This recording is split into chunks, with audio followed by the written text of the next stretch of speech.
Hi, I'm Julie Buck from Bannock County, which is in Pocatello, and I'm a family and consumer sciences educator there, and I really like to cook, and so this has been a great career choice for me. I get to come and teach you one of my favorite meals to cook, and I like to use a slow cooker because I'm a busy person, and I started out being a busy student, and then I was a busy mom, and I'm still busy. So slow cookers are an amazing option for us in our kitchens, and I wanted to just give you a couple of facts about using a slow cooker so that we can be as safe as we can be when we're using them.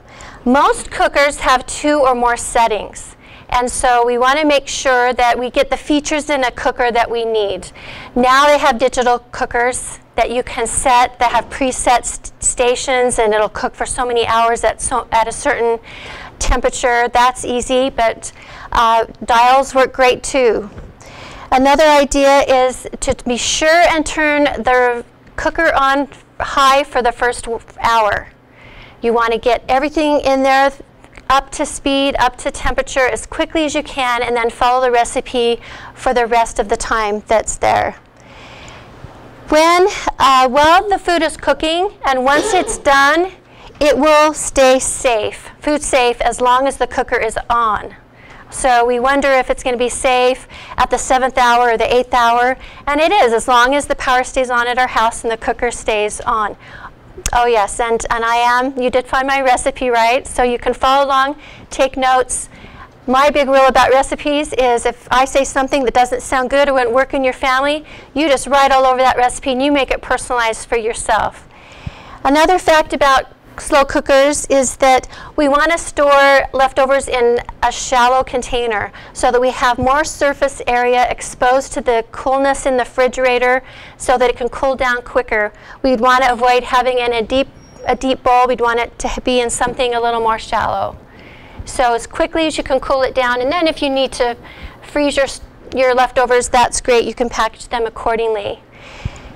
And when we have leftovers from our slow cooker meal, we're going to want to cook that on a stove, in a microwave, a convection oven, to bring it up to the temperature of 165 degrees. That's a safe reheat temperature. All right, and once we turn it up, get it up there to 165, we can hold it at about 140 and still be food safe. All right, well, let's get started. I've chosen a lean ground hamburger, which tells us that it's about 90 to 95% lean with a little bit of fat. We have to make it stick together in some way, right? So we're going to go ahead and get this in our bowl and just start breaking it up. And another big part of my recipes that I use is I want them to be as healthy for me as I can. And so I chose a Salisbury steak recipe that had some low sodium aspects to it and some low fat aspects to it, so that if that's part of what you need to do for your body and your family, that's a great option for you. I'm going to go ahead and add, I took a medium onion, I cut it in half. Half of it I diced. And I like onions, so I dice them at a size that I'm comfortable with. And I could leave it out. I could also use onion powder.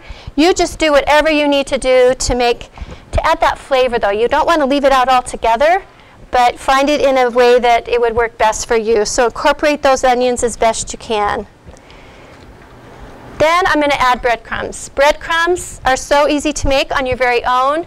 I like to just, those last few pieces of bread that nobody wants to eat because they're littler than all the rest, then I just let them dry out, put them in my blender, or if I want to when I had kids at home, just put them in a Ziploc bags, let the kids crush those up, roll them with a rolling pin, make your own breadcrumbs. Then you can control that there's no sodium in them, and they just help this stick together really nicely. Worcestershire sauce, or however you want to say it, choose low sodium. It's available. It just adds that savory flavor. You kind of wonder, what am I tasting? And it just is a great asset to lots of beef dishes. Dijon mustard. Not a big mustard fan, but I'll tell you, I like to have mustard so that it gives it a little bit of pop, and it just makes it have a nice tang to it. Okay? Just going to keep working this in. And then I'm going to use garlic powder.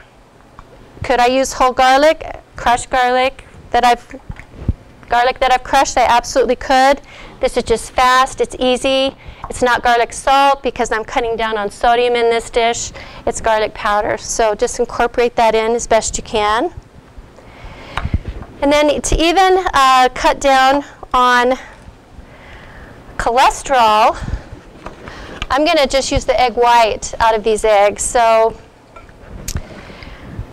I like to just crack them myself. Oh, now see, I didn't give myself much of a chance there. Look how tiny that shell is. But you want to go ahead and let the egg white fall as best you can. And what am I going to do with that extra yolk if I don't eat it? Does anyone have some fun things you like to do with your extra yolk? I eat it. Pardon? I just eat it. Would you, and you know, if you weren't cutting down on cholesterol, you could put the whole egg in. It would add a little more moisture. That's up to you. But I kind of have a rule. I like to follow the recipe as it's written the first time. And then I can know if I want to change it otherwise. So that is just going to add some moisture, a little extra protein, biotin. Lots of good stuff going on here. So we're going to mix together, and we're going to shape those into patties. I've got my slow cooker cooking, that's what I did today, and get it heating up. I'm going to shape this into 6 patties, so that would be about 3 ounces a piece, pre-cooked weight, and they actually turn out to be pretty nice sized patties, so that would be 6 patties out of 1 pound. Now I've got a couple of other ingredients up here I want to tell you about. I've got some baby Bella mushrooms. These are a little different than other varieties of mushrooms. They have this lovely golden color on them. Personally, not a huge mushroom fan, but this adds wonderful flavor to the Salisbury steak we're having tonight. And so they're big enough. I sliced them big enough tonight that you can just leave them and not eat them. Pick them out, whatever you want to do, but these add really nice flavor. Another another interesting way, part of this recipe is how I'm going to thicken it. So after I make the patties, I am going to sear these in a skillet that I've sprayed with nonstick spray, and I'm just going to get them 1 to 2 minutes on each side. The main purpose for this is to help them hold up in the crock pot, okay? And so it just gives them a little bit of crust on the edge there so that you can have, it can hold up. When you stack these in the crock pot, you're going to stack them like a pyramid, which is kind of fun. It makes sense so that they don't all mesh together in the crock pot. After I take these out of the skillet, I'm going to go ahead and add some extra virgin olive oil. Why extra virgin? Well, extra virgin means that it's unrefined. It has a little more flavor to it, and it has some more vitamins to it. So that's the difference between just olive oil and extra virgin olive oil. Put that in the pan. I'm going to add the half of my onions that was sliced, and I'm going to add all of this 8-ounce package of sliced Bella mushrooms, and just going to get that stirring around till the onions are just starting to turn a little bit transparent. I'm going to take 2 cups of low sodium beef broth, and I'm going to add 2 tablespoons of white whole wheat flour. And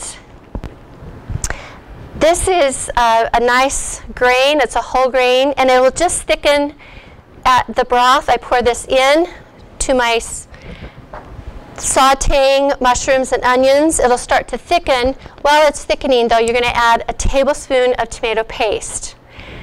Even if you don't like tomatoes, this is really going to add just a little bit of twang, a nice flavor to it, and it breaks up. And then you just take this mixture, when it just brings it to a boil, pour it onto these patties in the crock pot and turn it on. and to the temperature and the time that you want. And it's really creates a lovely low sodium, lower fat Salisbury steak recipe. I have some time for questions. Do you have any questions on the recipe or anything I've talked about tonight? Yes? Do you cook it the 4 to 5 hours on high, or do you turn it to low? No, I went ahead and cooked it the 1 hour high, and then I turned it the rest of the time low. Yes? How much longer would you cook that on low? The 4 to 5 hours? Yes, the rest of the time. Good question. Other questions? All right, well, thank you very much.